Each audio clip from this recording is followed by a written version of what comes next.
Where Loyalties Lie. Honor Guard. Chapter 12. Perils by Loyalliar. Baltimore, the city charm, glowed in the light of the setting sun. The smell of salt and the scent of water were ever present as one walked its streets.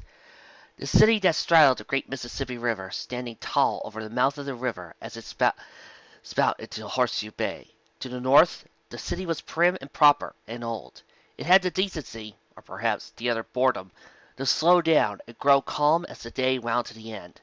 Old buildings of brick and plaster spoke to a noble and enduring history as one of the oldest cities of the domain of Canterlot.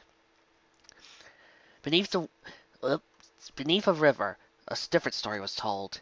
Nestled just above the seemingly endless depths of the hayseed swamps, South Baltimore sprung to raucous and vibrant life with the setting sun. There, the music was played and food served not in fancy restaurants and family homes, but on the streets themselves. Time could be made for any pony, and the story was just as good as an introduction as a name. It was the sort of place where you could be any pony you wanted, and also the sort of place that, if you wanted, you could be no pony at all. It was here where ponies wanted to disappear, and for that trait, it had drawn the attention of a singular pony with a curious reputation. Hers was a cold and analytic visage, plastered across a royal blue face. Over its top was a rough long mane of pure and icy white, matching the disheveled appearance of the South River's usual street wanderers. Upon her flank, a banner of the same pale tone hung frozen in the midst of a potent gust. No pony ever paid her any mind for how well she blended into the crowd. A shadow would have had a harder time passing by unseen. She walked past a pair of stallions and gazed in the city's music, one blowing wildly into a trumpet as his partner's magic strummed a lively guitar. By ear, she picked out a healthy helping of flats, B-E-A-D, and even an F that shouldn't have borne a lower tone. The trumpet was out of tune, though she decided better than to correct its player. The little arrows added a life to the sound that had always seemed absent from Canterlot's flawless music. She snapped down on the last of her prettiest used for a dinner. The bowl of gumbo, rich in spices, had been reduced to a single chunk of fried seaweed, slathered in batter, pleasing, and yet painful to the tongue. She rolled the food between her teeth, tempting out the subtle flavors. An equally subtle frown spread across her muzzle. It was clear that the secret blend of spices that the merchant had espoused was nothing more than dried chilies mixed with oregano and garlic powder. She had been hoping for something new and local to try her own cooking. "Ooh, look at that!" some pony cried, gesturing out to the orange sky. The dialect was that of a swamp farmer, known for their cocoa and cotton. Its exclamation drew her attention toward the distant mountain of dawn, where Canterlot hung as an almost mocking reminder of the past. Closer and higher in the sky, two lines of fire traced their way across the sky, surprisingly close together. "Pegasus trail," she muttered under her breath, intending only to be heard herself. "Fire-based, but without an obvious military application." A burrow furrowed. "Wonderbolts? Here?" Their trajectories were on the obvious path towards the city. "Surprisingly close together. A chariot?" Meaning passengers. "Wonderbolts pulling passengers. Full speed. Train is too slow. Who were the Wonderbolts?" Revelation came close to the words that were necessary. With a sullen glance around, she began walking toward the river. Like the harbor streets, the river was lined with shops, stalls, and clubs, bouncing and glowing with lanterns and music. Here, above all else, the southern half of the city was its own entity. She had to force her way past more young ponies dancing incredibly close to she knew what to do with. In the back of her mind, she recalled the city's population growth. Its source was blatant. Finally, she reached the water, where docks struck out onto the river like the jagged teeth of the deep swamp ponies. Only a few actually held any vessels, and of those, only one had a pilot. He was a lanky, bug-toothed stallion, with a wide-brimmed hat and an enormous smile. It grew as he approached. "Well, Missy, Sarah, Aldous, it's a real pleasure waving a customer tonight. Where we going?" "Across the river." Her voice came out in a perfectly controlled Canterlot accent, succinct, pointed, and businesslike. "Well, yeah, I'll buy it. 3 bites." She handed him the money without comment and stepped calmly onto his little barge. "Thanks!" His host slipped into the fabric steps on the rows of the oars, and without further ado, he began to move them across the calm but powerful river mouth. The mare watched the approaching city as her eyes tried to guess the chariot's landing site. It was nearly into the city, and as soon as it reached the roof level, it would be out of her sight. "They'll need information. Town Hall District gives you a lot of sites, as well as landing space, and—" "Are you saying something?" "Nothing important. Just to join the city." "The cities was falling back up when we left. All my hands just born stuck-ups." She didn't respond, and so he again felt the burn break to silence. "What's your name, miss?" "No concern." "So, you call yourself No, or do you prefer concern?" She gave him a dead look, only to realize from the obvious humor on his face that he understood her perfectly, and chose his response for humor.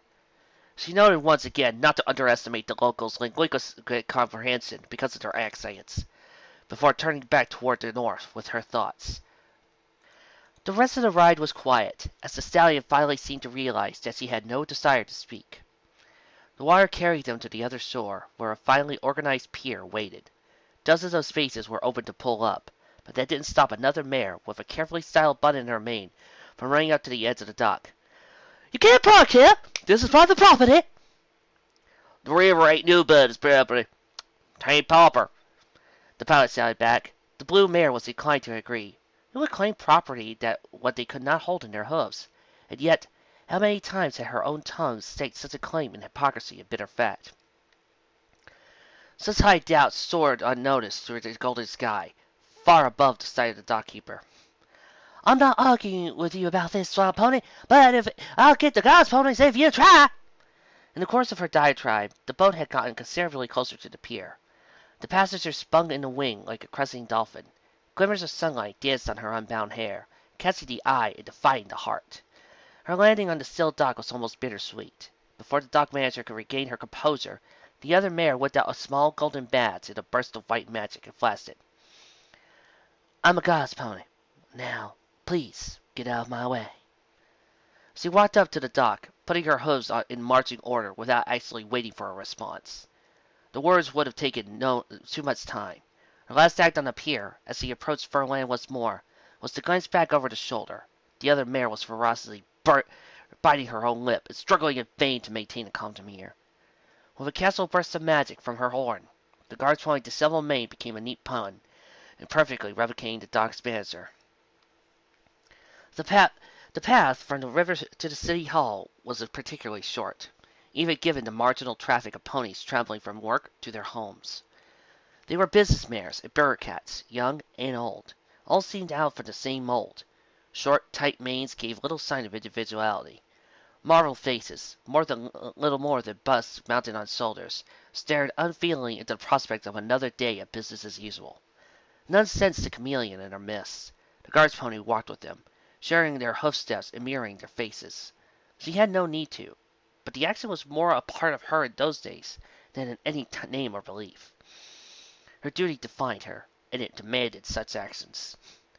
She saw her goal plain as day around a simple corner. The throngs of civilians clustered like ants to a picnic around a golden chariot. Wings told her of Pegasi. Blue jumpsuits said her more. They told her she had been right. Life was suddenly and unexpectedly gathering in front of the ancient white structure that defined the city's government, forcing officials to squeeze through a rabid crowd as they continued what would be a long night of work. They had been why she joined the guard, and yet she couldn't help but feeling as she looked upon the masses that she was somewhere high and looking down. Perhaps it had just been time. Guard's pony said it happened to the best. When they had said it, they were talking about her.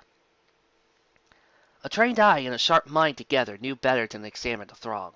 Whoever had come along through the sky was smart enough to have left the herd. So instead, she passed her eyes over the whole open square. Little planters played home to tiny well-grown trees, and bushes that was reserved as the manes of the northern city's ponies.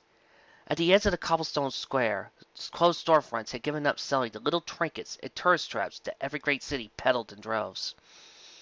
Only a sparse few restaurants remained. One, a corner cafe with ivory-covered wooden trails over its entrance, seized her attention.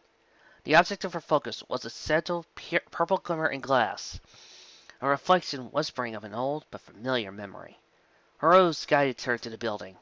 A flash of her badge got her past the waiter who stood in the entrance offering seats. He even went so far as to point out directions, all of which she ignored. Her hose felt heavy on old wood and plush carpet as she wandered the walkways left between the finely carved wooden booths, until at last she came upon them. A stallion's voice slowly became audible over the murmuring of other tables. "But the Kiwis are overpowering. How's your meal?" His back was turned, concealed by the tall sea of his booth, but the gemstones glimmering on his forelegs gave away his identity all the same. The other mare wasn't a guard's pony. It was clear enough by the actual comfort she allowed herself, sinking low into the cushioned back of her seat. Pegasus' wings were folded over a rather boring brown vest. Her hose moved quickly, devouring a salad as if feared that it might rot on her plate. There was no chance the food was being tasted, and in that regard she had wasted the careful labor of an excellent chef. She paused from her voracious feast only long enough to plunge a brown fluid down her throat, before answering her companion. "Good. Now that the waiter got himself over himself and brought me my scouch, I swear." The Pegasus mare finally saw approaching the unicorn. "Hey, do we know you?" The purple-armored pony leaned out of the stall to glance the unicorn's way. He too was a unicorn, but their similarities ended at the basis of their horn. "Captain Shining Armor," she observed, as his face confirmed her suspicion. "May I join you?" "I'd like to know who you are first," he told her bluntly. She noticed and subconsciously ignored the globe building on his horn. His trust was only an introduction anyway. She sighed and turned away from him. He saw her eyes to every which way, darting pointedly toward the darkened nooks and crannies of the cafe in concern. Only after her search was done did she bring her hoof to a horn in a stiff salute. Her form was perfect enough to almost seem lifeless. It brought to mind figure 101A in the Royal Guard training manual, the biggest picture in the entire book. "Second Lieutenant Flag, Honor Guard." Shiny's response was the one she had dreaded. His eyes widened through her fear was spawned in the glimmer of his eye that suggested recognition amid surprise. "Wait, you're—" "I assure you that whatever stories you heard about me are true, Captain." She barely resisted the urge to lean into his face and state her words bluntly. "They are also in the past. Now, we have bigger issues to deal with." "Your armor guard?" The Pegasus mare briefly turned to Shining Armor, even as she shied away from Flag. The motion was small, subtle, and instinctual. What she saw shining in his face, Flag couldn't guess, but only a moment later the other mare turned back. "What kind of stories are we talking about?" It was Flag's turn to bear confusion, which he expressed with a slightly raised eyebrow and a judgmental expression. "If you had heard my story, then you would have recognized my name." Her voice was short when it explained, tired of the thousand repetitions that had defined the last decades of her life. "It has nothing to do with the Honor Guard. I was the one wearing Platinum's ward when it happened." The Pegasus cocked her head. "Platinum's ward?" Flag wasn't surprised, though she still let out a sigh at the necessity to explain the intricacies of guard like a common drill instructor. She really couldn't fault the Pegasus, though. The name wasn't well known outside the guard.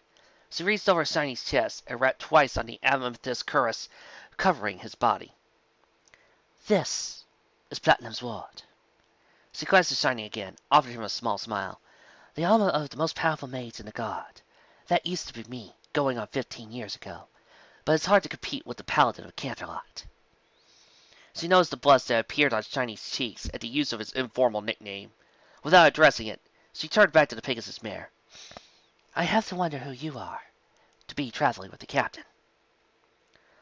Shining held up a hoof before Solo's somewhat sarcastic manner could put her into confrontation with the no-nonsense Elder Guard's pony. "Lieutenant, this is Going Solo. She's my, consultant?" "I see." Flag turned around, grabbing a chair from an empty table with magic, and settled it down on the end of the table. "Do we really have time to eat?" "Hey, lay off!" Going Solo slapped a hoof on the table. "I haven't eaten since last night." Flag resisted the urge to comment on the poor manners of the way she shoveled her food into her mouth. Instead, She raised both her foreheads in a placating manner. Sorry. If we are going to take the time, I suppose I should ask what you recommend. Scouts! Solo muttered sarcastically, before taking a gentle bite of the dandelion sandwich. Shining Armor rolled his eyes, gesturing down to his bowl, a mixed array of dozen brightly colored citruses. The tropical fruit salad's excellent. All right, she noted, deciding against commenting on the tragic lack of freshness to be found in the so-called tropical fruit of Baltimore. Flag waved down a waiter between his rounds and gestured to the bowl. He gave a short nod before wandering off. No words were necessary. Turning back to the royal guard and his so-called assistant, Flag pressed their hose together on the tabletop. We traced Masquerade to Baltimore. It's my understanding she has some sort of residence here, as well as a dead drop that she uses to communicate with her clients without ever having actually to meet them. Well, it took me a long time to squeeze that much out of the small-time crooks and dealers. Ever perceptive, Flag noticed the slight glare that passed on Going Solo's face. She made no mention as she continued. I know the place is on the river, probably on the south side. I was working on some traces when I saw you coming in. You really know how to make an entrance. Shining Armor gave a quick glance outside, where Spitfire and her lieutenant, a National Guard corporal, were still signing autographs around the golden chariot they had used to transport their superior. It was the fastest way to get here, he told her by way of explanation. We were in Cloudsdale this morning. We found one of Masquerade's middle ponies, essentially named Go-Between. We took him in. The guard's pony held up a slight bandaged hoof, but she put some sort of enchantment on him. When he tried to tell me how to reach her, the spell killed him. Flag's brow rose slightly. A sealed spell? Was it Clover's cunning consistency? My research suggested that she didn't have any academic background, but if we knew some of her repertoire, we might be able to establish a dueling style. For just a few moments, Shining Armor thought he was listening to his sister, as Flag's monologue rolled on. The similarities crashed to a jarring end once he concluded her thoughts. That sort of knowledge would make it easier for us to eliminate her. Eliminate her? Shining drew back, shocked at his thoughts of his family. As per our mission, yes. Find and kill the assassin known as Masquerade. She looked straight into Shining's eyes calmly, as if it were the most regular command in the world. Were you hoping to take her alive? Of course! Shining stuttered out of pure shock. We need Masquerade alive so we can find a cure for whatever poison she used on Luna. Flag shook her head. Captain On told me the doctors would have one cure by tomorrow morning. Raising it to the shock of his face, the honor guard continued. The princess has the best doctors in Equestria, Captain. Are you honestly surprised they'd be able to heal Princess Luna? Shining took a slow breath. White, it's Flag, she snapped. As her nose wrinkled, her brow dropped into glare. Her chair momentarily tilted beneath her as she leaned forward impulsively. Lieutenant, Flag. Going Solo broke out into an uncontrollable laughter. You're a god's pony, and your name's White Flag! The sudden disappearance of her lips and mouth to get all together resulted in perhaps one of the strangest sounds Shining had ever heard. The smooth patch of her coat where the orifice ought to have been pushed out rapidly as the mare's tongue fell for an opening. She was clearly panicking. As the glow surrounding Flag's horn faded, her enraged gaze turned toward the smuggler. When she spoke, her tone was calm and factual, a complete contradiction of the twisting wrinkles of fury that had covered her face. Going Solo, I appreciate the opportunity to talk to the captain uninterrupted. This is a God's Pony's business, which means lives are at stake. Frankly, as a civilian, God's Pony business is none of your concern, so you're going to be quiet and keep your mouth shut, or I'll leave it this way. Then, with another flash of magic, she undid her terrifying spell, leaving Going Solo to gasp as her forehead investigated the flesh of her face. Are you insane? Shining asked in a forced whisper, contained only out of the interest of avoiding public attention. What if you had been unable to do that? I will always be able to undo that, Flag answered calmly, though her face still bore the rage of moments only past. Form the morphic matrices of the soft tissue into an ever-free net, then wrap it over the limbs of the orifice in question. Seeing Shining's confused expression, she shook her head and sighed. That's second year magical theory at the Academy, Captain. I'm not my sister, he mumbled. I never went to the Royal Academy. All the magic I knew I learned from the streets at Westhorn, or figuring out myself. And I wasn't even an officer in training there. I joined the guard as a private. Flag seemed taken aback. After a moment's silence, he looked at the floor. I see, Captain. I didn't mean to insult you. Given Twilight's skill, I suppose I just assumed. The point being, the spell I used was entirely safe. It's a restraint spell, used only on the legs or Pegasi. It was still improper of me to use it in such a manner, and for that, you both have my apologies. I would, however, request the matter of my past be dropped. Celestia knows it already been brought up between God's ponies more times than any pony could ever care to hear. Accepted, Lieutenant. Shining gave a short and serious nod. Solo seemed less convinced, but a glance from Shining eked out a slow nod from her as well. Though, there's something you need to know. I used your first name because I thought it would be more comforting, so I'm sorry for that. There's no really easy way to put this, so I'll just say it. Soldier On is a guard traitor. What? The single word had snapped out incredulously. It wasn't even a question. It simply stated, in perfectly clear terms, that Flag didn't believe a word of what he had been told. I understand it might be hard to believe, but please, listen to me. One of my lieutenants was killed 2 days ago. He was trying to tell me about a traitor in the honor guard, with unfinished business with one of from the Stalingrad Revolution. The Blizzard Revolution. Flag started nodding. But On wasn't the only one who had a part in that. Dead Reckoning ran a few extractions in Stalingrad back then, and Loose Cannon was friends with one of Baron Frostfight's sons. I don't recognize that name. We picked her up out of the Wonderbolts. Doesn't matter, though. She died 5 years ago. Not really the point. Do you have any sort of evidence that says Soldier On was the one behind all of this? He just gave it to me, Shining Armor answered, unfolding a letter from his armor and placing it on the table in front of the white flag. She didn't look down at it. Luna is still dying, was her observation. How she had deciphered the guess from looking at his expression, he would never know. But she was right nonetheless. Yes, and the doctors can't even identify the poison, let alone create a cure. Soldier On and I were told to find Masquerade so that we could interrogate her to reveal the poison. If Masquerade dies, Luna dies with her. Flag sighed, turning around to stare at the restaurant. Baltimore's ponies were coming and going, eating their food and drinking their beverages. All the while, they were completely unaware of the treachery revealed in their midst, driving a cold and unyielding fissure into White Flag's gut. The waiter approached, levitating a bowl of fruit salad down on the table in front of Flag. Your dinner, madame. Thanks. Her utterance was cold, but she felt better than saying nothing at all. Without a word, the maitre d' wandered off.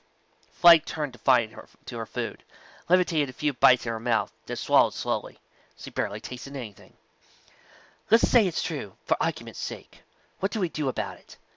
Does On want Masquerade dead so that way there won't be a cure for the princess? Do we still prioritize Masquerade, or do we go on after On to make sure she doesn't reach her first? If we go to Masquerade, we might run into Soldier On in pursuit. We have to make finding the cure our first goal. Agreed. But we do have an advantage. There are 2 of us. I think it might be more advantageous for us to divide our efforts. I'd like another unicorn present if we actually do find Masquerade here, Shining protested. If you do actually find her in the city, I won't be far away. Flag gestured with her horn toward the opposite side of the large open square in front of Baltimore's magnificent city hall. But either way, I'll need to go alone to get to Soldier On. She knows you're after her, but she might still trust me.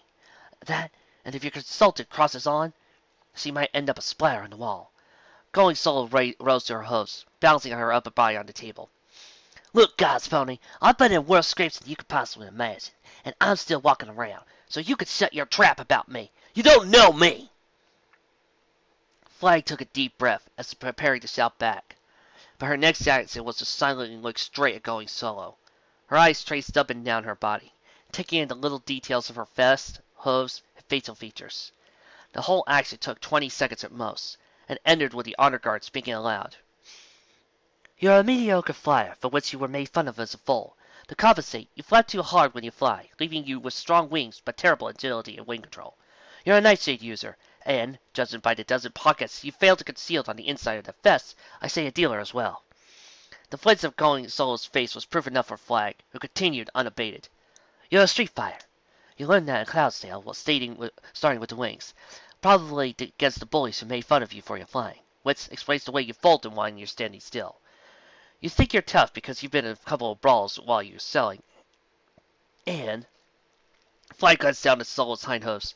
You've been to prison for a short time. You don't know Pegasus military magic, or even how to make something as simple as a mist screen. Concluding her thought, she shook her head.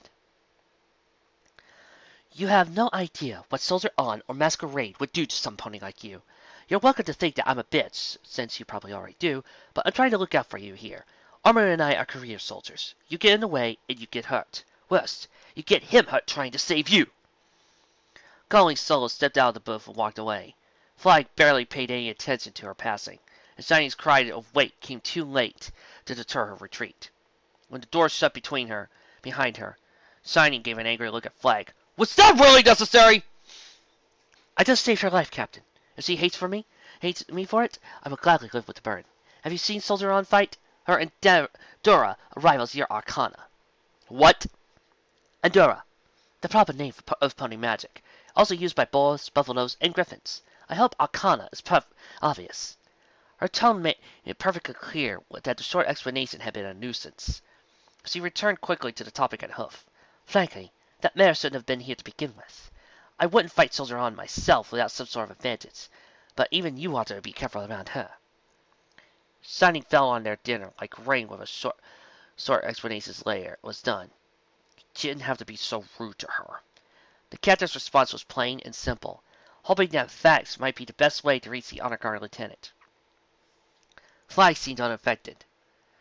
Everything I said was true, and I didn't say anything that you didn't already know. You had her introduce you to Grizzaloo, didn't you? At least he might be fit for what you're doing. How did you... Shining stopped mid-sentence, choking down his words.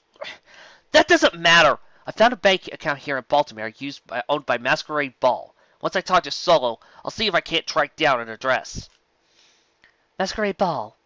Flag seemed to almost chew on the name. I heard Masquerade was her full name. Check to see records building for a ball with a false first name. You might turn something up that I hadn't. If you need resources or a place to stay, we keep a safe house at 147 Dawn Way, Apartment C. You might want to put Solo there if you go check out a potential site. Masquerade won't hesitate to kill her any more than she will hesitate to kill you. Now, if you'll excuse me, I have to catch a train. A train? Soldier On is coming in on the 7:52 from Vancouver. I'll restrain her, then find you. She rose to her hooves, put back her chair, and turned back to Shining Armor. One last question, Captain. If On has been removed from command, am I... It took him a moment's thought to realize what she meant. Then firmly he shook his head. The princess picked another Stalingradi pony. A Pegasus named Red Ink. He saw our son. He's kind of a... We've met, Flag nodded. It's a relief. A relief? Shining's brow rose.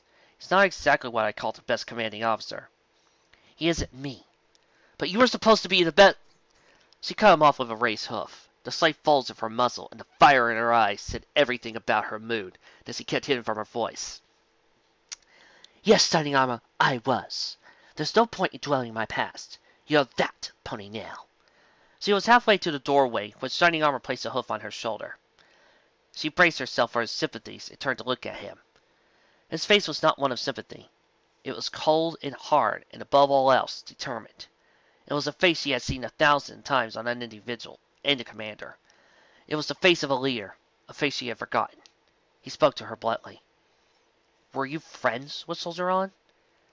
Fike had to think about her words before nodding. We all were, Captain. But you and I both know that the mission comes before friends. Good hunting. Walking out the door of the restaurant, White Flag reflected on the Royal Guard's young captain. The amethyst armor fit him better than it ever had her. The 752 from Vancouver was pulled into Baltimore Station by a team of 5 Titanic Earth ponies at precisely 7:43 p.m. Standing in front of the door of the second passenger cabin, an excited yet angry Pegasus began to lose patience as he waited for the doors to be opened. His brown trenchcoat sat uncomfortably over his back, lacking the space to properly conceal his wings. Most ponies would assume it was for discomfort, but the truth was very different.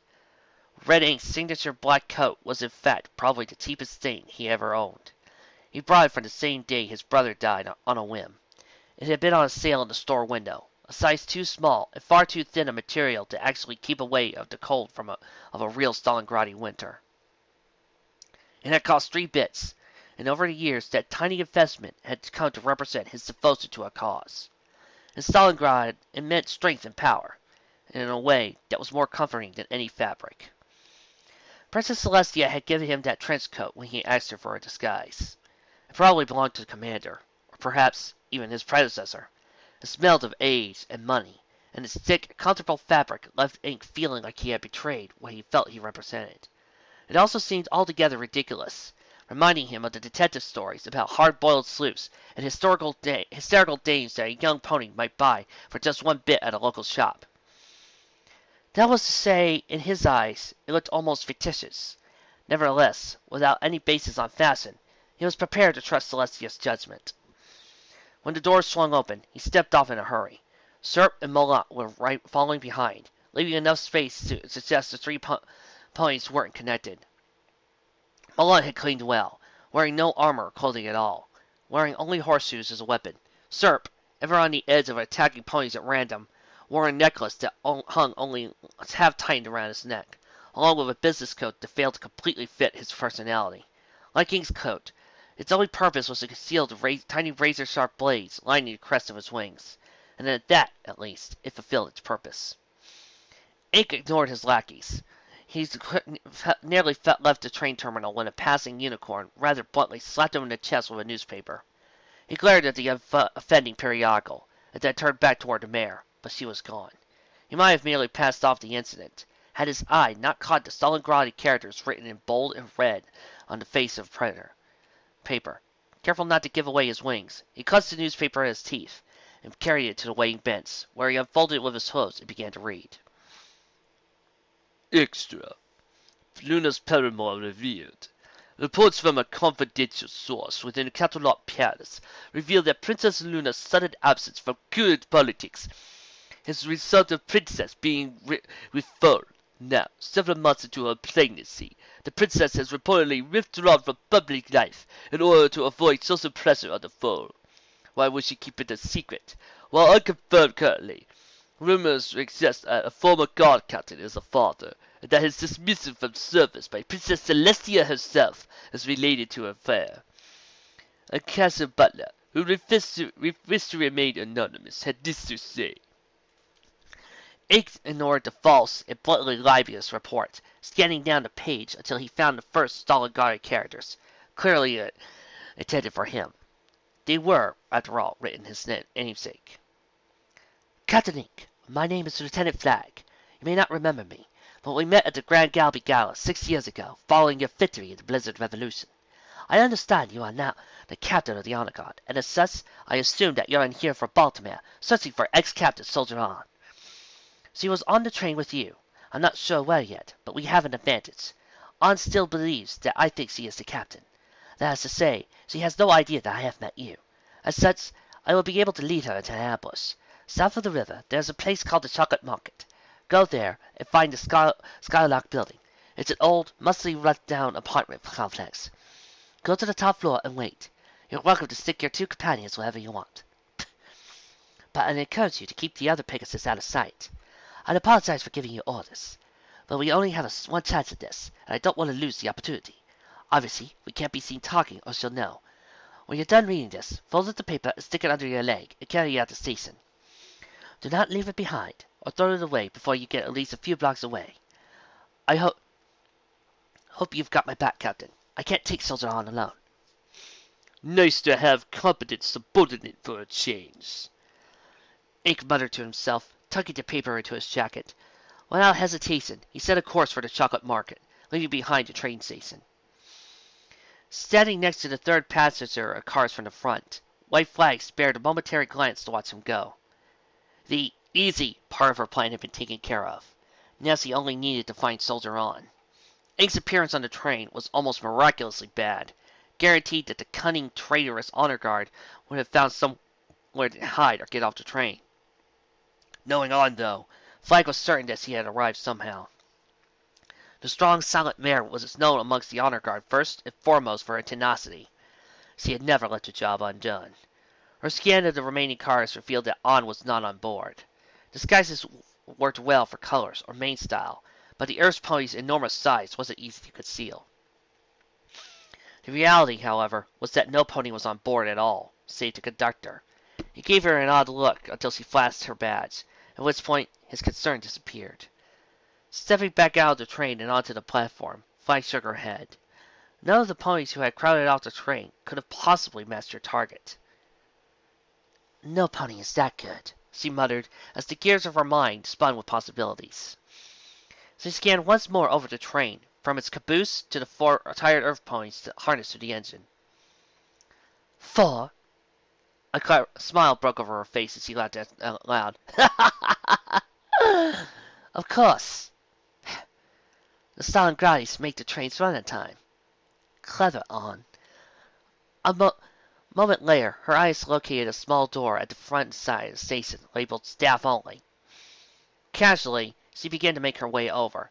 It only took a slight touch of magic to unlock the door, and with a gentle push, it swung over on the well-greased hinges. Behind it lay the short hallway with at least 4 doors, leading to a sharp corner. She took 2 full strides into the back area, before a sudden pain met the back of her neck. Her mind raced, exploring the full colors of the linoleum floor and the plaster walls as they blended together in an instant. Whatever painting had produced the scene then added shadows, here and there, steadily increasing. The whole world was plunged into darkness. The moon reached its peak in the sky when the unfortunate burly stallion stopped walking abruptly. The cart shook, shedding its excess speed. Its unwilling passenger was thrown forward, his coat striking the bars around him. He was roused instantly. A warrior's eyes adjusted quickly to the dark, pulling in shapes in the shadows. They were somewhere in the desert. The location was impossible to tell, with sand stretched onto the horizon indefinitely in all directions. Masquerade was standing beside his cell, facing down a dozen boars. The simple fact was that they weren't already fighting told him the creatures were more than simple bandits. In the middle of the group was the only boar's face he recognized. Most boars were about a little bigger than griffins, a head and a half over the average stallion, with a fair deal more breadth. He stood easily 3 times that height, tusks that hung nearly to the ground before skiving back up to a full foot. Their shape suggested they could pull the belly out of a pony with no more effort than falling asleep, even before one considered the deadly serrated barbs that grown on their tips. You brought him. The enormous boar's voice was deafening when it was heard, but it grew more quiet in memory, until it was hard to remember that he had spoken at all. The first of many, Warchief Kagan. Do you have my money? I will never understand you ponies, and your assassin was a soft metal. The boar looked across his kin. Steel is far more valuable than gold. At least one laughed in a guttural tone, but the fading light made that account impossible. Clever. Masquerade shook her head. The commander couldn't see her face, but his mind draped mild annoyance over it. I say that every pony has a price, but I'm not about to disagree with you. Where is it? The boar's tusk shone with a fuzzy brown aurora, though the commander knew that in a moment none would be able to recall the presence of magic at all, let alone the color. A bag was levitated off the back of a smaller boar and dropped in front of the assassin. Already he had forgotten the hue of the aurora. Perfect! Masquerade must have been looking at the bag hungrily, desperate for its contents. She didn't even bother checking the bag, instead lifting it onto her own back with her distinctly black magic. Does our arrangement still stand? Hold his friends until they're all not in that pony. But first, free him. I will make him stand before me and answer. Kagan's blunt boar's snout curled up, pulling his lips away from his teeth. I'd just like to say I would be remiss if I didn't do this once. in his whole life read, Kargan! Thank you. Now that I got my Star Trek gag out of the way. They were big, spade-shaped yellowy things, visible for their color and their despicable appearance even in the dim light. I had to drug him. He's asleep now. He won't be standing for a while. You are mistaken. Is he not? Commander. He hadn't thought he'd been noticed, but such was the perception gifted to the ageless. Steele answered by rising shakily to his hooves. Masquerade turned toward him. He saw her face wore surprise and concern. He gave her a cold nod, even though he wasn't sure what it really meant. It felt simply right. Without roaring, his right rear leg gave out beneath him. With a sharp crack, his jaw collided with the wooden floor of his cell. The boars all laughed, all save Kagan. I expected better. Tell me, Pony, if the stories of you are true, who placed the wound upon your body? Steele didn't answer. His wings helped lift his body. With all the strength he could muster, he stood proud. He couldn't afford the weakness of the fatigue that made the world swim in front of his eyes. Masquerade's whisper assault had all but broken him. Even at his best, he couldn't fight one of Celestia's peers. The pride of trying had led him to that night. It had finally come to costing his life. In a sense, he was calm with the thought. He had grown tired of waiting. Kagan's tusks skipped magic altogether, smashed the iron bars of the cage holding the commander into broken pipes and splinters as if they had been toothpicks and twine. Then he stared at Steele and simply waited. The Pegasus took an unsteady step forward, and then another. Finally, his hooves met the edge of the cage, and he stepped free for the first time in weeks. His legs brought him down, leaving him to land carefully on the sandy, dusty ground. The boars encircled him. Are you prepared to pay for your crimes? In defiance, Steele held his tongue. Kagan roared out a bellow that echoed into the night, a memory of equal proportion. Steele waited for it to ride away out of his mind, then turned to Masquerade. Will you deliver my letter? Will you deliver my letter? Look at me, Pony! Kagan's demand was feral, almost desperate. Steele ignored it. Masquerade looked between the boar and the pony, then offered a slow nod. Yes. Then this is it! Steele swept his right forehoof in a semicircle in the sand. The motion ended with the limb mouth stretched, and his body lowered to the ground. Weight shifted away from his crippled leg. His wings unfurled slowly, resisting his every sudden motion. The world swam as his blood shifted and his heart sped up, righting himself once more and to wield his vessel talent. Kagan, the boar a mere step away from infinity, laughed. Do you intend to fight me? You've grown proud sitting by Celestia's side. I will enjoy this. He didn't speak, but the curt nod of his chin was plenty of answer. The mirth kept Kagan's face, replaced with focus. The boars were warriors as a race, intending both the arcana of unicorns and the endurance of the earth ponies in heaping measure. They were shaped for battle, with heavy bodies to take all manner of punishment and walk away before the gifts of their magic. Pegasi, masters of Empa, with its flight and speed, were their natural foe. More agile than a boar could follow, and able to flee into the air where their strength made no difference. Even then, a battle of magic was a battle of attrition. And every time, it would be the boar's ruler who won out. What little advantage did the commander might have had was lost to the drugs flowing through his veins. He might be able to fly over a short distance, but not fast enough to evade the war chief's magic, nor strong enough to turn his own Enfa against the boar. His challenge was doomed from the start, but not all battles were fought with the goal of winning.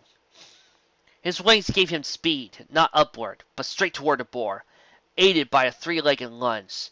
Kagan was prepared, bringing up his tusks just as Steele hoped he would. Shining armor or white flag might have called it a chess play, but Steele never played the game. It was too easy to start thinking of comrades as pawns.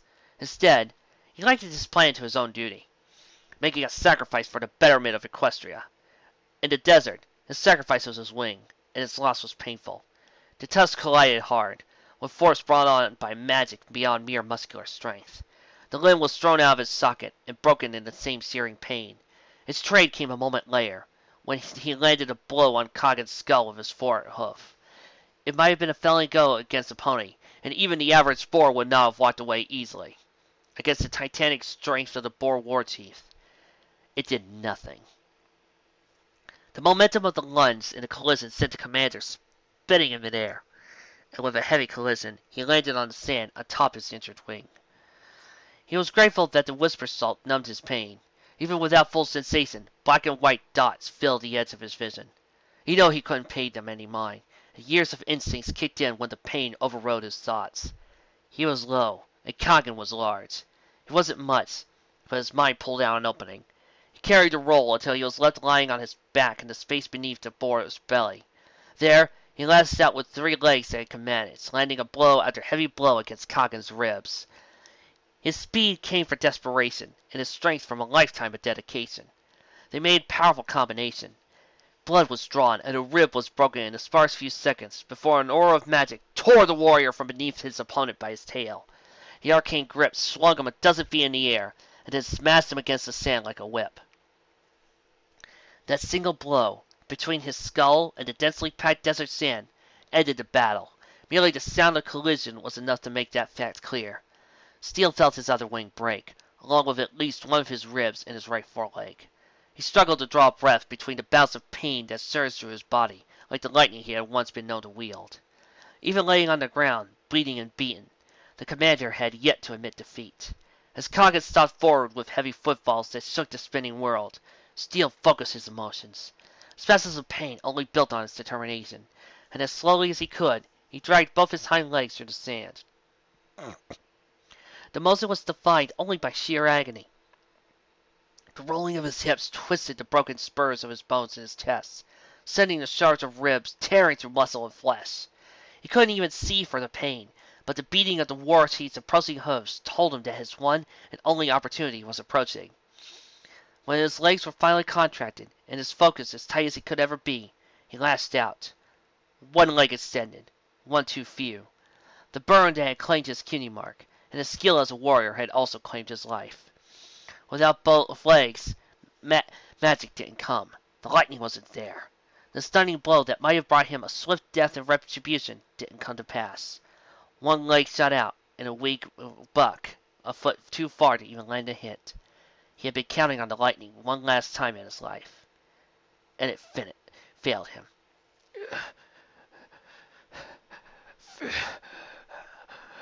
Finish! The horizon leapt up and down, blurring against the night sky. Finish it! You wish to die, Commander. Such atrocity! I thought you might last longer before you begged.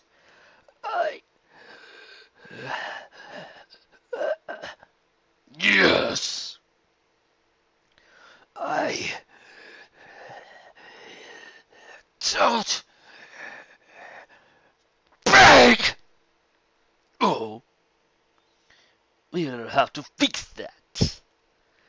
Coggan glanced to the other boars. Take him back. Treat his wounds. In the morning, I will break him again. What? Masquerade's face wore a shocked expression. You said you killed him! I didn't agree to torture! If I had simply wanted him to die, I would have had you kill him amongst his kind. If I were to kill him, Princess would set his soul to a life of peace and happiness. I want him to suffer the way my kind suffered at his hooves. Body, heart, and soul. He will watch helplessly as you and I eradicate every pony he has ever cared about. Then, perhaps, I will end him. Go away, pony, and bring me the others. If you can still stomach to work, I may permit them quick deaths. Masquerade forced herself to look at the broken, bloody pony who laid on his belly in the sand. She gritted her teeth, hardening her heart and steeling her resolve. The chill brought to mind harsh winter spent in the icy hell of the dragons, learning her craft. This was what she wanted. This was her life.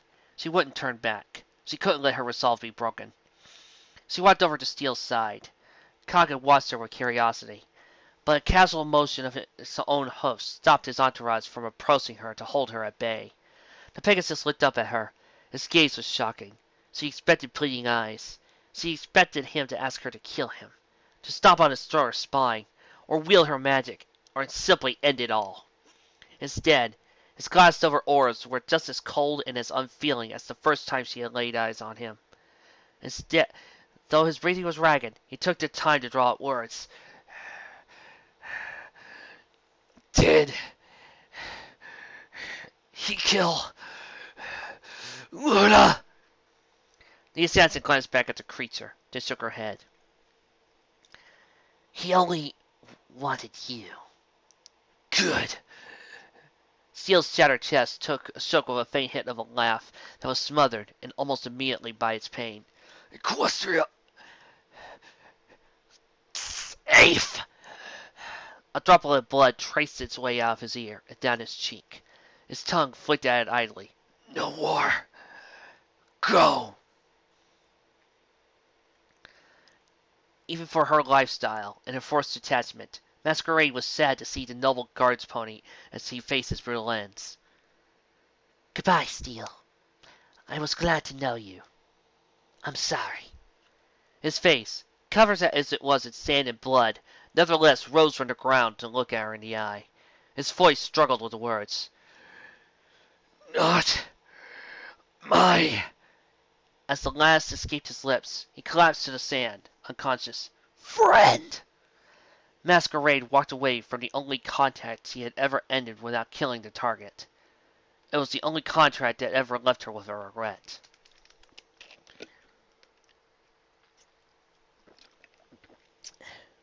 Shining Armor watched as a sullen and angry Going Solo pushed her way into Baltimore City Hall. The few ponies left at the late hour fled out of the way of the angry Pegasus, though the actions were likely motivated by a deference to the armored unicorn who followed her. Marble floors led to a polished dark wood desk, where an aged stallion with spectacles watched the approaching storm. Solo, I'm telling you, just drop it! I have! The smuggler answered furiously, before turning on the old unicorn behind the desk. We're with the Royal Guard. We need to find a pony named Masquerade Ball. The stallion didn't miss a beat. Can I see your badge, miss? Can you... To great retrieve, the Pegasus roar, slamming her hooves on the wooden counter. The sound gathered every set of eyes that still lingered in the room. Just tell us! I cannot release personal documents without proof of membership in the Royal Guard, or a search warrant signed by a magistrate or seated judge. It's the law. Shining Armor strode up to the bench. Solo, please, calm down. I am calm, Shining. Thanks. Growing tired, Shining responded with the voice she offered him. Yes, I can see that. Now relax and let me deal with this. The real guard's pony turned to the old stallion. Captain Shining Armor of the Royal Guard. He indicated to a small seal emblazoned on the shoulder of his armor. A suitable substitute for a badge. We're looking for records, particularly of residence for any pony with the surname Ball, especially attached to Masquerade. Of course, Captain. Let me see what I can dig up for you. The old pony turned around and ducked into one of the many doors behind the counter. Business dealt with, Shiny turned back to Going Solo, who was hovering in midair with her forelegs folded across her chest, and her back turned to her partner. Solo, what's wrong? Really? Red Ink said worse things than Flag did, and you didn't. She's right. I'm sorry? Shiny's brow rose. What do you mean? I'm useless here. You're the real fighter. You have a God's Pony's badge. You're smart and clever, and every pony does what you say. What do you really need me tagging along for? Shining Armor heard the wounds in her voice. It answered with his kindest tone. You've helped me more than you know, Going Solo. How? He was silent. Tell me how! He didn't answer. He couldn't give her one. All you needed was some pony to help you meet Grizzly, right? You agree with her, don't you? What? No! Solo, I'm just worried that... Solo turned and looked at Shiny straight in the eyes. The force of her gaze was enough to stop his words. He could feel the pain in her eyes. Her voice was firm and demanding, suggesting a hidden strength under her, standing up under her emotions. You think I'm just gonna get in the way, don't you? You think I can't help you? That's why you left me behind at Cloudsdale. Solo, Tell me I'm wrong! He was quiet again. Tell me! Shining looked away. It's my special talent, Solo. I protect other ponies. I'm a guard's pony. And who watches out for you? Her voice was cracked with emotion. Who guards a guard's pony? He heard in her words another voice, one he had lied to and bluntly in order to spare her pain. Are you safe, Shiny? Cadence had asked. He told her he was. He lied. The same way he lied to Twilight and his parents. No, Pony. He told her slowly, admitting the truth. Sometimes, that's what it means to be captain. Tears built up beneath Solo's eyes, but they didn't spill down her face. She held him in, leaving her only with an angry expression. I guess you don't need me then. Once more, Shining Armor's words came too late to stop her from flying out of the room and into the Baltimore night. Mares, the voice suggested, understanding instead of sarcasm. It held a sympathy that Shining did not want to hear. He turned toward the old clerk, who was approaching with a few sheets of paper. See your wife? No. The captain collapsed onto his flank, staring as the swinging door slowly lost momentum. His armor felt suddenly heavy, and he regretted his every word. He knew what he should have said. Just a friend. He wished he said that sooner. She'd been there to stand up for him, to support him, and to heighten his mood. Without her, the fatigue and stress of his mission suddenly fell onto his back. His mind, kept from wandering thoughts, drifted to Cadence and Twilight. Loneliness gripped him in a silly of millions. Well, if she's a real friend, she'll be back. I promise, the old pony smiled. Shining nodded, and his face still wore a frown. Thanks. Well, I found what you were looking for. Miss Ball. The paper just says M for her first name. Has an apartment off no more than 2 blocks from here. Another pony named Mystery Ball owns a house on the south side of the river. Judging from the size, it sounds like one of those old, all-white plantation mansions. There's a land for property on the unpaid excavation work, and a number of reports by neighbors demanding that the grounds be maintained. Perfect. Shining smiled. Thank you. My pleasure to help a guard's pony. The clerk gave a stiff bow before looking back at Shining. Are you sure she's just a friend? Yes. Shining stated firmly. I'm married. Why? Just a misinterpretation, I suppose. The 8 Stallion answered, before pulling a key out of a drawer behind his desk. I've got to close City home now, Captain, unless you need anything else. Shining allowed himself to be ushered outside without resistance. Finally, he was able to clear his mind. The chill in the night air was plenty to sweep away uncomfortable thoughts and bring his mind back to his mission. He glanced down at the paper he had been getting, and then magically folded it up and tucked it to his armor. The spell seemed slow to rise and felt draining on his horn. He made a note of his own magical fatigue, the inevitable effect of a long mission, and then began trudging down the street. True to the clerk's word, the apartment building in question was only a short distance away. It was a modern structure of sleek glass and stone, towering into the sky with an opulent penthouse apartment at its crown. A pony in a light jacket and tie stood at the door, holding it open for the few residents who had yet to make their way home. Shining walked past him without a word, receiving a curious glance in turn. There were 1,000 words to be said about the furnishing of the lobbies, from its marble floors to its half-crafted trim. He ignored them all, walking with swift determination, never allowing himself pause to contemplate the danger he was approaching. Stairs sloped upward in smooth stone and polished wood. He saw only his path. 2 floors. 3. 6. He didn't think between counting until he reached 8. His target. His goal. The door to the hallway of small apartments was locked, but it offered no impediment to a guard's pony's kick. The splinters spread over his steel-lined shoes, and he felt a pure, unadulterated nothing. The sheet of paper read 812, and so did the door. More interesting than the number plate was the scraped paint of the door frame. It had been forced in, and an incredible force at that, as the deadbolt ripped clean off the wall. He pressed on the door as gently as he could, swinging it silently open. The bliss of absence of sensation was gone with his first look down into the room. His brain swam in a cocktail of adrenaline and focus and desperation. Soldier On stood over two bodies. A pair of ponies lay still and dead. One more pony, a stallion, was breathing quickly as the trader stared down at him in a relative calm. He could do nothing but watch in awe as her hoof rose and fell.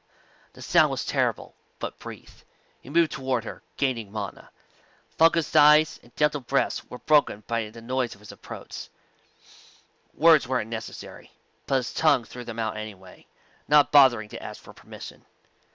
Soldier On! By the authority of Princess Celestia and the domain of Canterlot, I have placed you under arrest for treason against your crown and country, and for murder.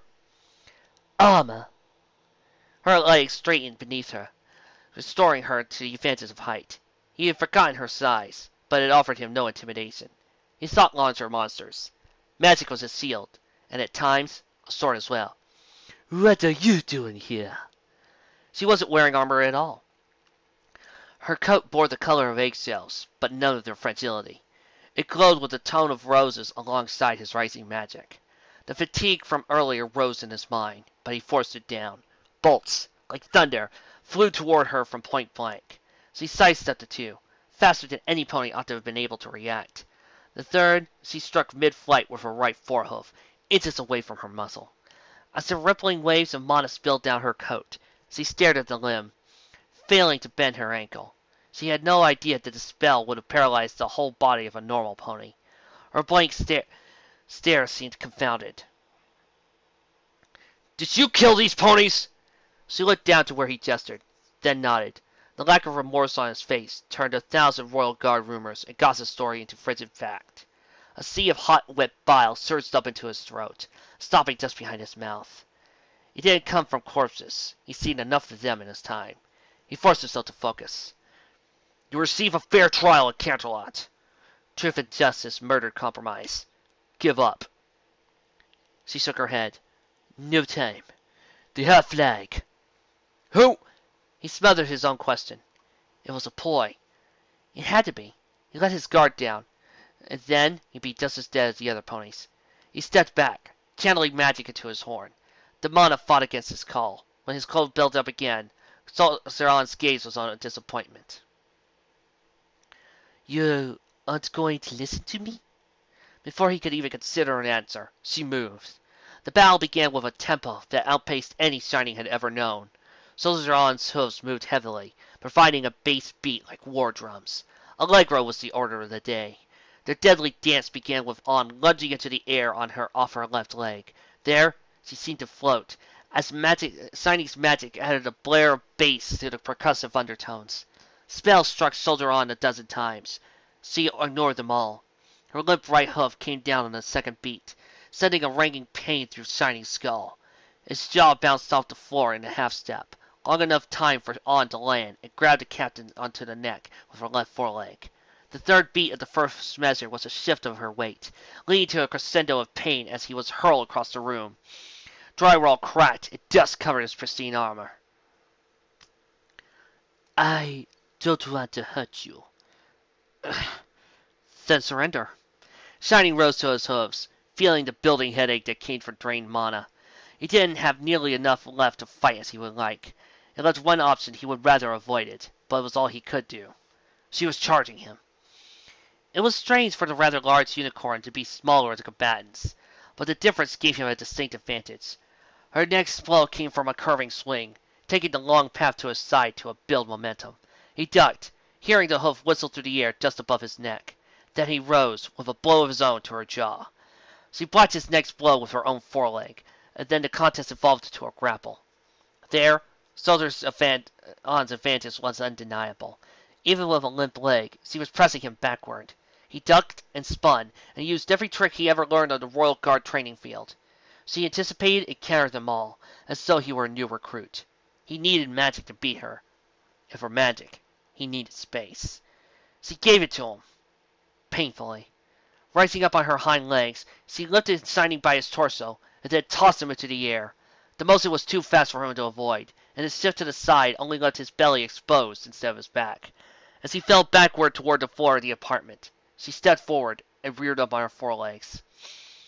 The buck that followed would have felled a tree. Shining was thrown a full 20 feet into the far wall of the room, where he not only crashed into, but through the drywall. He rolled across the floor of the next room as the world spun around his eyes. He rose with her neck forward, bruised but not beating. Platinum's ward had kept his bones from breaking, but it paid off the depth with his already weakened magic. Tired and lacking focus for the pain, Shining had to hope the raw power of his spell would pay off. He let his part rest for a beat as Soldier On turned toward him. There wasn't so much a hole in the wall he had passed as a complete lack of a wall. A section easily as wide as 2 grown stallions had been torn away and broken into dust on the floor. Through the gap, he could see his opponent approaching quickly. His magic slowly built in volume as he ran forward. 2, 3, 4 seconds all passed in peace. Since he reached him, and he could wait no longer. The spell he chose named a desperation and an instinct for survival. His magic scythed through the air in a rose arc. His target was on his chest, only a leg's reach away. She leapt to the left, her body curved in midair, pulling herself away. The motion passed like lightning. There were Pegasi who wished they could move as fast as the traitorous Titan. Nevertheless, the spell cut too close. Its raw mana touched her right ear, halfway up its length. The noise might have been a whisper, but the blooded drip was unmistakable. She paid no mind for as long as it took to bring a hoof down upon the royal guard. Her blow struck down on the crown of his head, throwing him downward to the floor again. He considered rising, but the pain throbbing in his head and the fatigue in his thorn warned him otherwise. If he could have won the battle, he would have done so already. Without his full magic, he simply wasn't her equal. You tried to kill me! Sorry, wrong person. You tried to kill me. Her hoof felt a smooth cut where her half ear was taken away. Her face almost bore no expression. She gave a slight widening of her eyes. I didn't think you had it in you, Captain, but your arcana is weaker than I was expecting. Shining Armor let out a little gasp that might have become a word. The noise stopped when he felt an overbearing weight press against his throat. Do not speak. Listen. Her lip was pulled up simply by his shoulder until it pointed toward the trio of corpses. The stallion was the last link in the chain to Masquerade. He has records of contracts, but not customers. Flag will know how to use the body to track the assassin, provided she survives the night. I will arrange that, so do not try to stop me. I will not hesitate you if we meet this way again. Her hoof pulled away from his throat, a necessary tool in walking away. As the earth pony approached the door, Shining found his voice in accusation. Why did you do it? She didn't feel the need to turn around and face him when she spoke. Believe what you want. A boar, a griffin, and a Pegasus walked into the bar. I must resist the obvious joke. Going Solo eyed the latter of the three from her seat in the corner, but otherwise paid no mind to the potential humor of the situation. She hadn't come to gawk at the bar flies and regulars. She come to forget. Her glass was still half full, as her usual self would put it, though she was more inclined to label it half empty at the moment.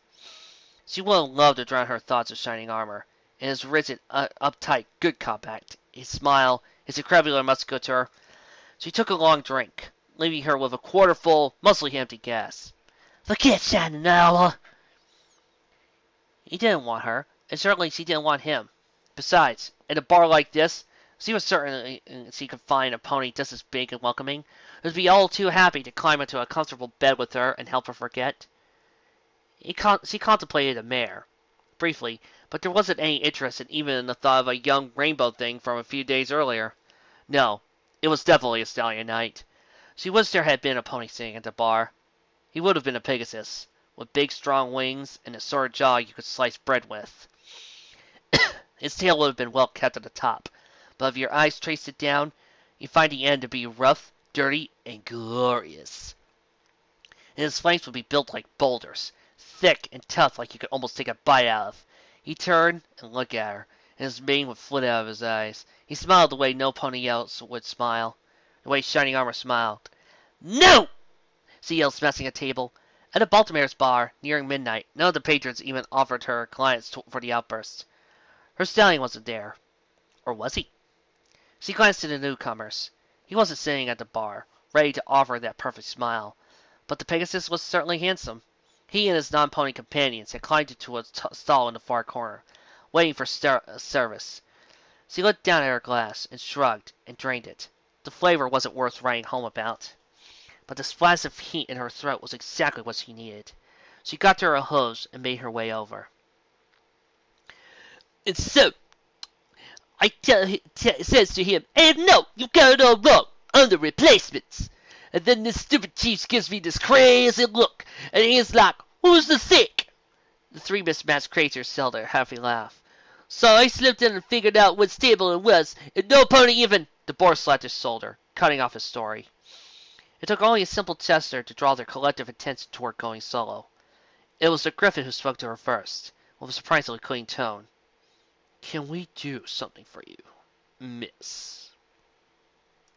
She put on a friendly smile, though inside she caught herself wondering if it looked fake. "I figured I could do something for your friend, actually. Can I offer you a drink?" The Pegasus and the Griffin shared an easily read glance. The Pegasus put his forehooves behind his head and leaned back, as the Griffin slid into the side to make room. The third compatriot, the boar, looked at the Griffin with disgust. "Honestly, Alexandros?" The Griffin shrugged. "She's got legs, doesn't she?" The Pegasus, in turn, reached forward and slapped both simultaneously. "Hey, let's watch how we're talking in front of a beautiful mare, right, boys?"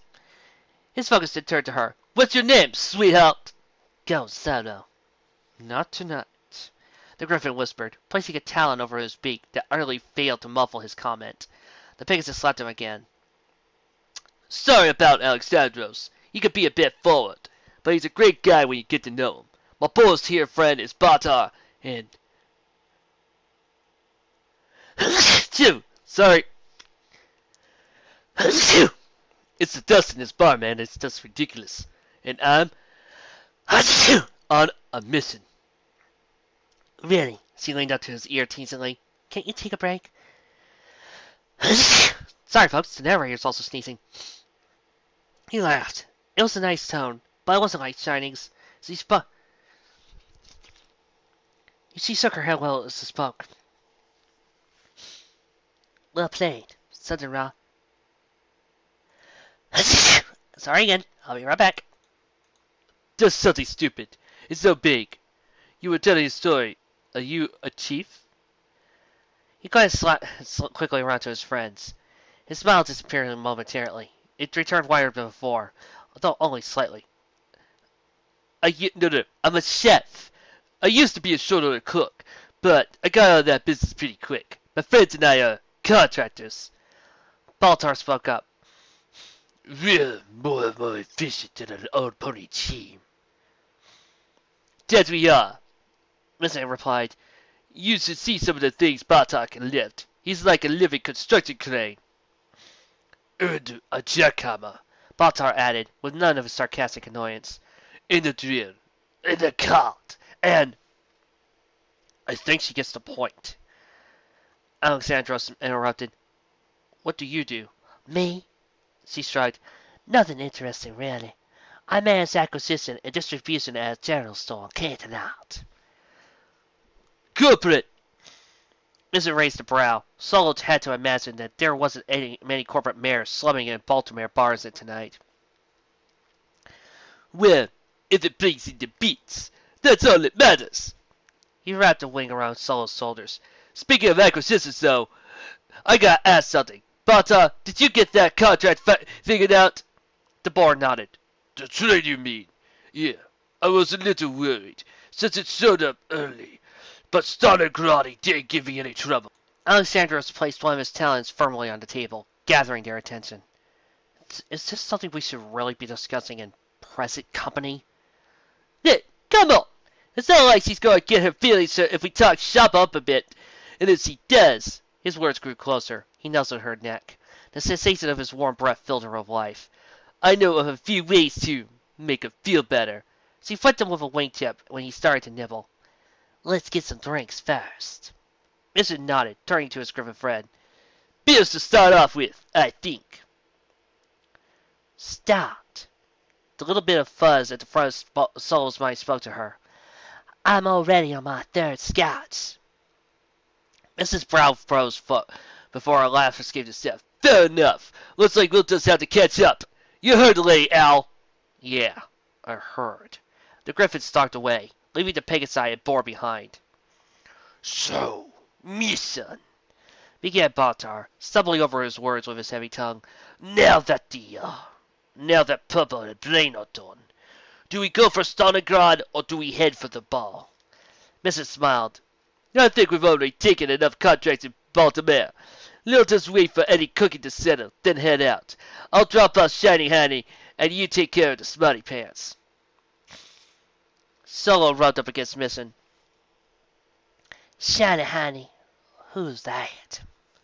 Oh, a friend of ours who dropped by to do a survey for a project. He's a big shot from Unicorn from Canterlot. Shannon. Solo smiled seductively. You know, Mason, I'm not so sure I'm thirsting after all.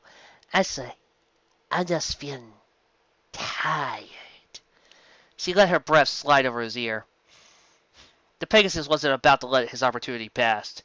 He shot up a bit faster than Solo was expecting, though still maintaining a wing around her shoulder. I have a hotel room just up the street from here. Solo nodded, tight-lipped, and allowed the contractor to lead the way. She paused her journey out long enough to grab a table knife. It would have to do. Gully Solo believed in pleasure before business. This was why, not so long after, she found herself pressing a hoof down a Mrs. shoulder, straddling him on the cheap hotel bed. His eyes were unfocused, still dwelling in the pleasure of mere moments past. They didn't see the mayor pull out a knife, or bring it to bear on his throat. He was only dragged out of his blissful reverie when he felt the cold, keen blade pressed through his throat against his neck. Whoa, what? Shut up. What did you do to Shining Armor? Shining Armor, how do you... I asked you a book question. She yelled, taking a piz out of Grizzly's book. I poisoned him. With what? I don't know. Please don't hurt me. The crack of his voice turned his masculine tones into almost pitiable whining. Almost. Don't you lie to me. The hoof pressing wasn't keeping pressure against the knife, missing across the face. What did you use? I don't know. She just gave me a jar.